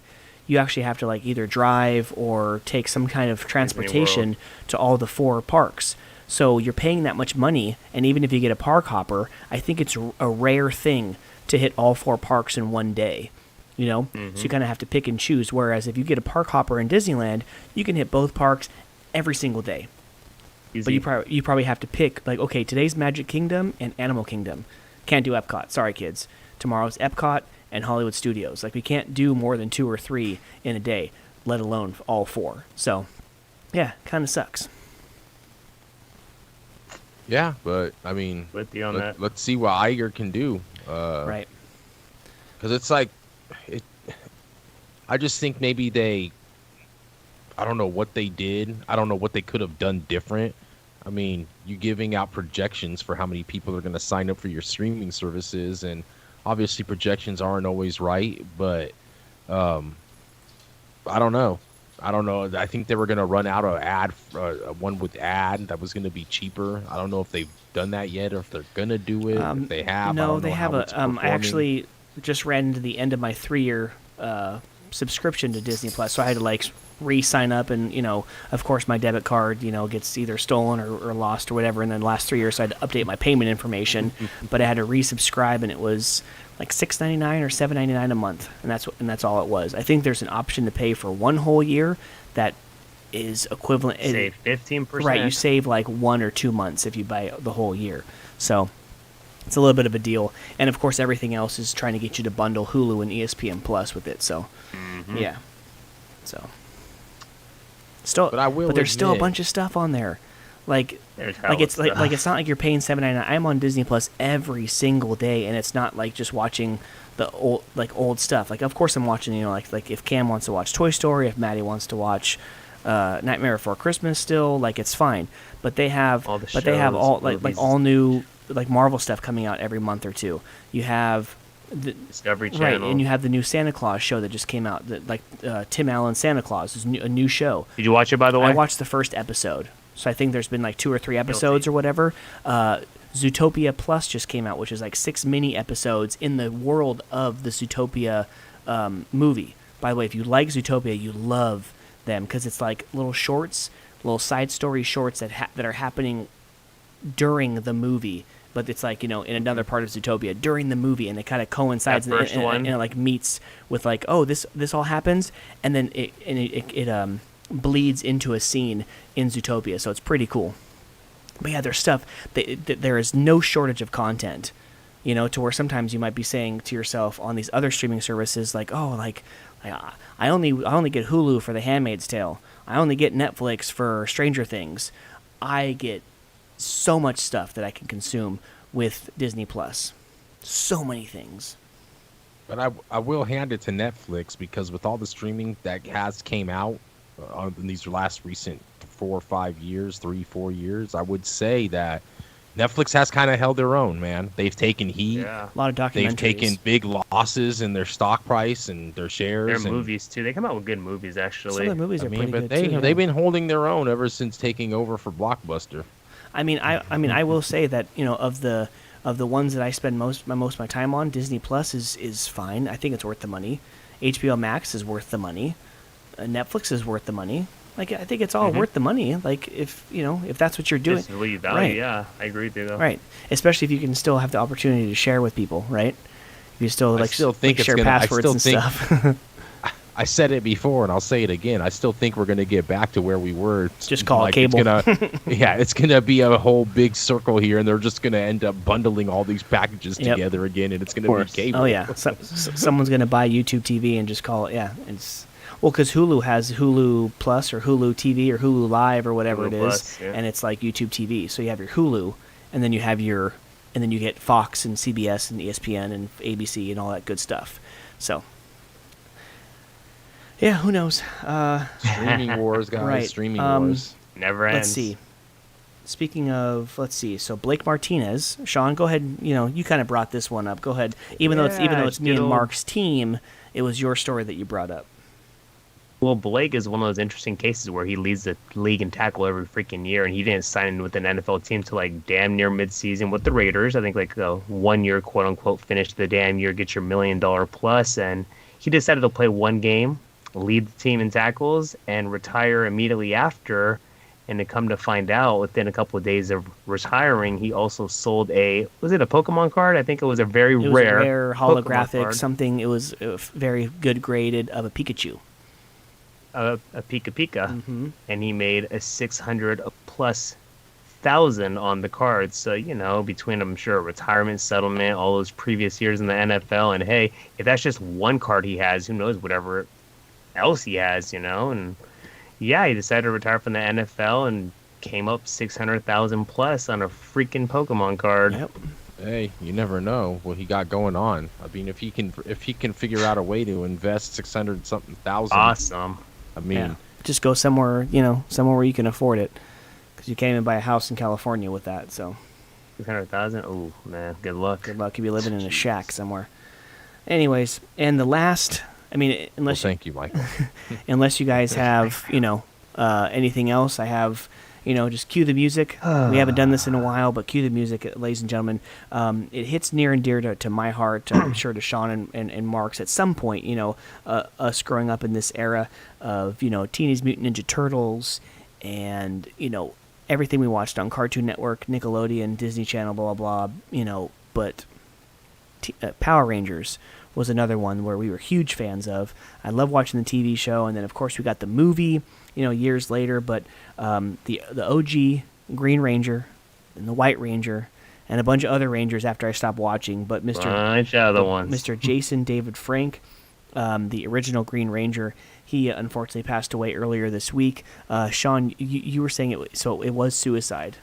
I seen something. I think it may have been on TMZ or something, but it was the only source that mentioned like the actual cause or something that was behind it. They said it was likely suicide. I guess they mentioned some sort of argument between him and his partner / wife. I mean, I don't have all the full details, but it seems that it may have been some unfortunate foul play type with a suicide of some sort. No matter what it is, to what Mike said, man, that's just, near and dear to our heart. That's what we grew up on, man. Right. Kids these days will never understand what it was, man. Nope. We had it good with these good shows. Every Friday, Monday, had our Power Rangers. And I'm telling you, man, when that Green Ranger came out, you knew someone was going to get their ass whooped. Oh, dude. when he went White Ranger in the Power Rangers movie, The flute. bro, Dude, the flu, because when we thought that the Red Ranger, the Tyrannosaurus Rex, when we thought And Tommy, Zach when we had thought nothing Tommy on was him. the dude, he had nothing for him. And that's how it was, man. We grew up on that, and I think Green Ranger, he had like a MMA stint. I don't know if it was MMA, but I think he did like ultimate fighting type of thing, like post Power Rangers and stuff. And I know he went to a whole bunch of Comic-Cons because a lot of people I follow, actually, like celebrities, said, yeah, we had a lot of like run-ins with him, like positive, Right. like me running into him at Comic-Cons and stuff, and just sad stuff, Yeah. man. Crazy. So far, was it 40? How old was he? Something like that. This had to have been in his 40s. 49. Yeah, something like that. 49. Yeah. So I mean, and then he joins a short list of the OG cast, because I forgot her name, but the Yellow Ranger, she died like in a car accident years ago, like shortly after she? the Power Rangers show ended. I believe she got in a car accident and was The killed. Asian one? Mm-hmm. Yeah, Yeah, the Yellow really? Ranger. Yep. So, because someone posted a picture of just them two, like, in an embrace, like, hey, like a side hug, or, like during filming of one of the episodes of the TV show. And yeah, so, and that's very, very unfortunate. Yeah. And also to continue this, and I'm sorry, because I don't think we got to talk about it last week, Mark. We didn't. Did we talk about Kevin Conroy? Did we talk about that 2 weeks ago? No, we didn't record last week. Yeah, another one from our childhood. Like some of our Batman, right?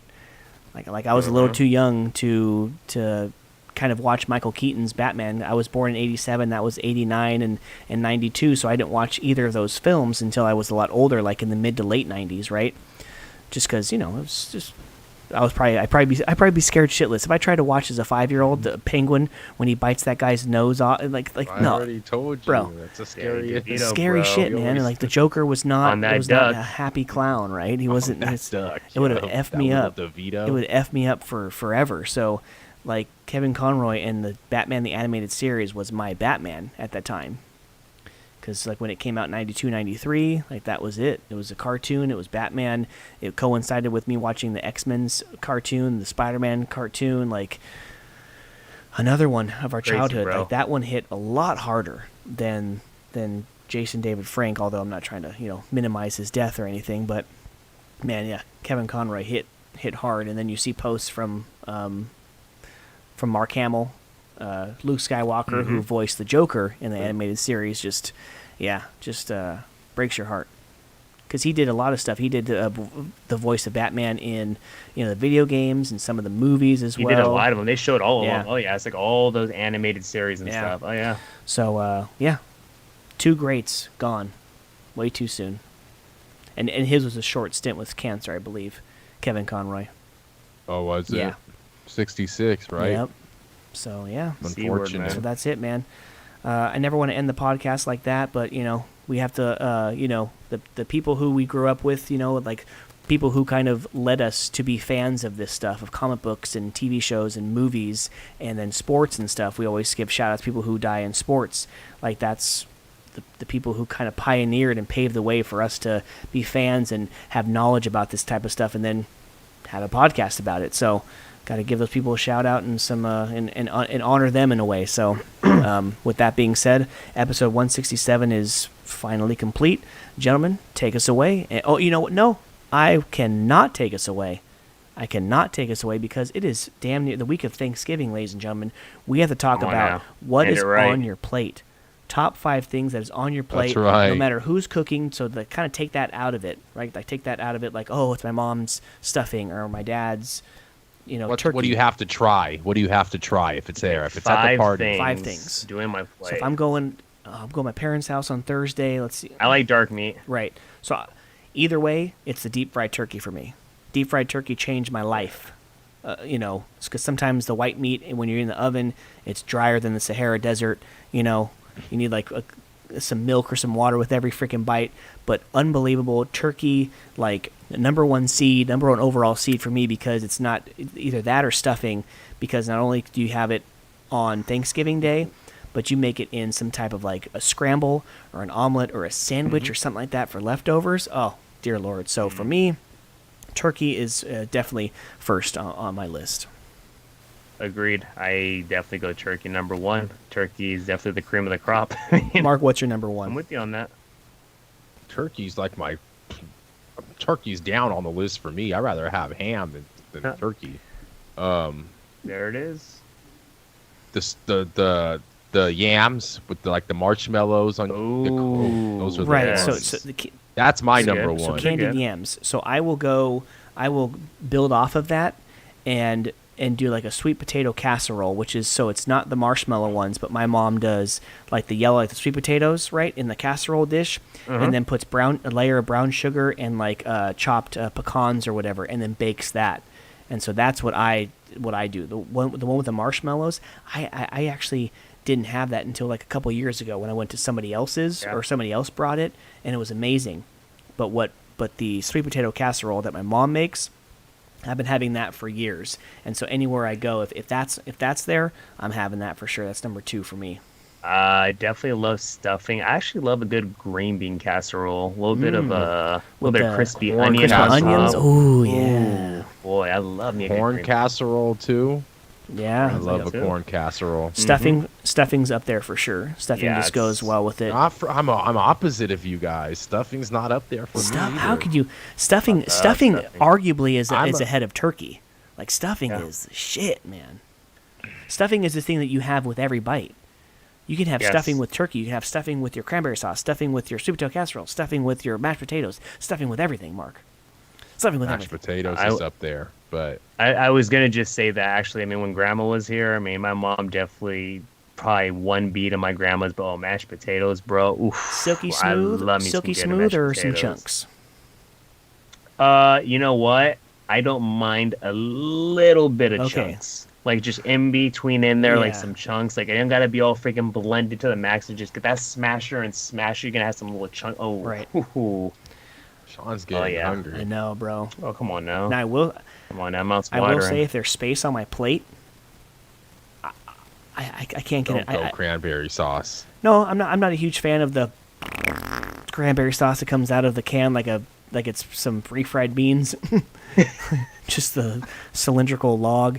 No, I'm actually not too big a fan of cranberry sauce. I've had someone's that's like homemade, so of course that's like a lot better. But I will say that sometimes I go back to the snacks.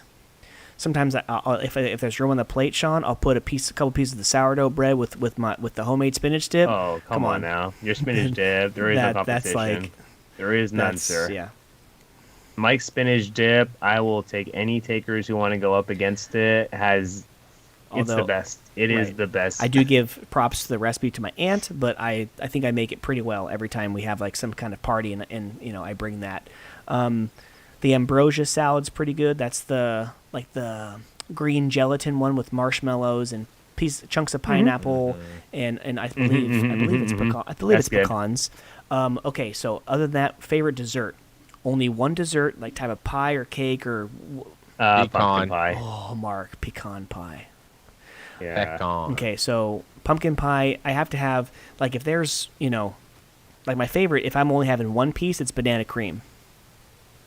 Oh, banana cream is my favorite, but of course, if there's multiple, pecan pie, a little slice of apple pie with a little bit of vanilla bean ice cream, and of course the pumpkin pie. If there's multiple, I gotta have a little sliver of everything, A little bit of everything. But if whipped cream or no whipped cream on pumpkin pie? Oh, I gotta cover the whole damn slice in whipped cream, bro. Like every single bro. bite has to have a whole mouthful of whipped cream. Come on, bro. That's the only way. Damn, it's the only way. Lathered. You know what's really good? Really good is Danielle. Her favorite's cheesecake. Costco has a pumpkin pie cheesecake. Mm-hmm. Oh Fire. My god, I've had it. So good. I've had it. It's a 2-in-1 deal. If that's your shit is cheesecake and pumpkin pie, just get that. $15 at Costco. It's huge. Perfect. Oh, dude, so good. Maybe sometimes you get a little cultural and you get a tiramisu with your cup of coffee. Ooh, man, tiramisu is fire too. All right, we might need to stop talking. I know, No. man. All right, With an affogato. all right. Well, That affogato. all right. Well, that pretty much ends the podcast. I will say, hope everyone has a wonderful Thanksgiving with family and friends wherever you are in this country, or if you celebrate it outside the United States. Hope you have a great one. But yeah, fellas, end 167. Episode 167, a simple happy Thanksgiving to all the fans, your families. I always appreciate you guys, man. It's the end of the year where we got Thanksgiving followed by Christmas. Spend that extra time with your family, your loved ones. Just make the time, guys, and we appreciate you guys listening to us, taking the time to, of course, download us, whether you're live or if it's on your free time, your ride to work, whatever in the hell it is. Comic Bookies Podcast is always here, climbing the world of sports and comics. And to all of our fans nationwide, worldwide, it is the World Cup, so I definitely wish a best of luck to you and your home nations, from Belgium to the Saudis to, of course, Qatar. Hey, good luck to you guys, and of course, hopefully we can pull something out on Thursday. And yeah, again, just a happy Thanksgiving for everybody. Yes. Well put, Sean. Thank you, brothers, for being back. Everybody be safe out there. Enjoy the holidays. Like Sean also said, thank you for everybody that listens, downloads, everybody that supports our sponsor as well, Treasure Island Comics. Make sure you guys check them out. Make sure you guys check us out, as always, at the Comic Bookies on Twitter, at the Comic Bookies on Instagram, mostly all social media. If you guys want to send us an email for any reason, it's thecomicbookies@gmail.com. You can get in touch with us there. And yeah, just spread the word, spread the gospel of the good Comic Bookies podcast, everybody. Just enjoy the games and just be safe. Enjoy the turkey, which is not my favorite, but my co-host it is. And enjoy the yams, the casseroles, and the pies with the lathered whipped cream, everybody. I hope you guys stay safe. Football's going to be fun, but like Sean said, the family's even funner. So thank you guys, and thank you for 167. Hell yeah. I will say, to round out the episode and the week, top 5 here in the United States downloads over the last 10 episodes. Of course, you have the San Francisco Bay Area. Second up is Medford and Klamath Falls up in Oregon. Sacramento and the Valley out here is third. Hagerstown in Washington, D.C. is 4. And around out the top 5, Boston, Massachusetts. And an honorable mention, Amarillo, Texas. Thank you so much for everyone in those areas downloading the podcast. I will say, I think I mentioned 2 weeks ago that I believe the state of Washington has joined the what's called the Passport for the United States. And if I'm not mistaken, I can look back and I can give an update next week, but I'm pretty sure, I don't know if we've ever had a download in New Hampshire or Minnesota, and I'm seeing a couple in both of those states. So if those are brand new, thank you so much for downloading. Thank you so much for watching on YouTube. If you're watching right now, everyone have a wonderful and safe Thanksgiving, and we will see you next Monday after all these World Cups, after Week 12 of the NFL, and hopefully all of our teams get those W's. But everyone be safe and happy. Enjoy the sports, enjoy the comics, and enjoy each other. Peace out. Happy Turkey Day, y'all. Peace. Peace, and always enjoy each other and enjoy the cup that is being trying to won all over the world. And let's try to free Brittany Griner, get her home. Let's make it happen. Peace.